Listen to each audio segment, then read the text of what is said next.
Hello साथीहरू नमस्कार। आज चाहिँ हामी कोदो गर्न आएको कोदो रोप्न आएको। तर यहाँ चाहिँ यस्तो मजाले खाँदैछौँ कि हामी साथीहरू, यस्तो मजाले खाँदैछौँ यी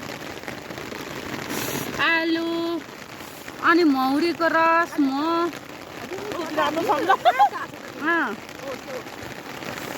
मौरीको रस ल यसरी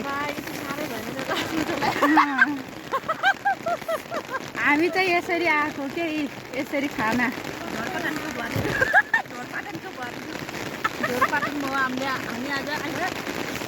हामी ढोरपाटनको बुहारीमा यो पर्वतको छोरी साथीहरू, अनि यसरी यहाँ भाउजू र बुहारीसित म यसरी रमाइलो गर्दैछु। यता भाउजू यता बुहारी। आलु अचार पनि देखाउँ न, त्यो चट्नी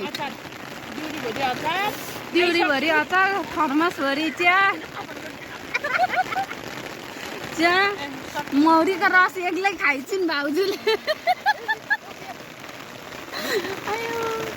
मौरीको रस चाहिँ भाउजूले एक्लै खाइछिन्। ल्याउ यता मौरीको छाउरी पोला है साथीहरू, यस्तो खाए।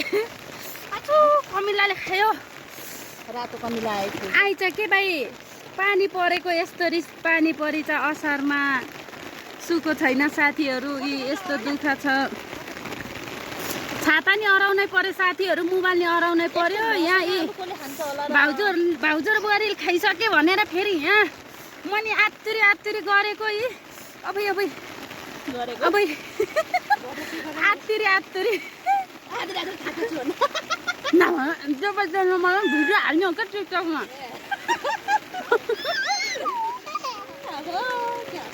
यस्तो मजाले खाँदै हो साथीहरू।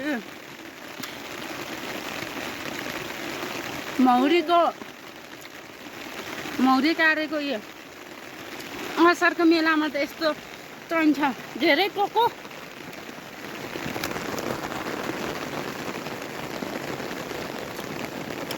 कति बनाएको यहाँ म खाँदैछु म।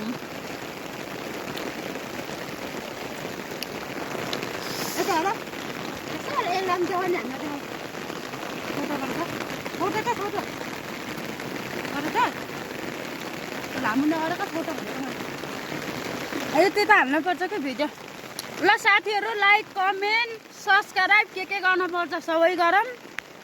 मेरो युट्युब च्यानलमा गएर पनि हाम्रो भिडियोमा फुल वाच लाइक कमेन्ट सबै गरिदिनु है साथीहरू। By by.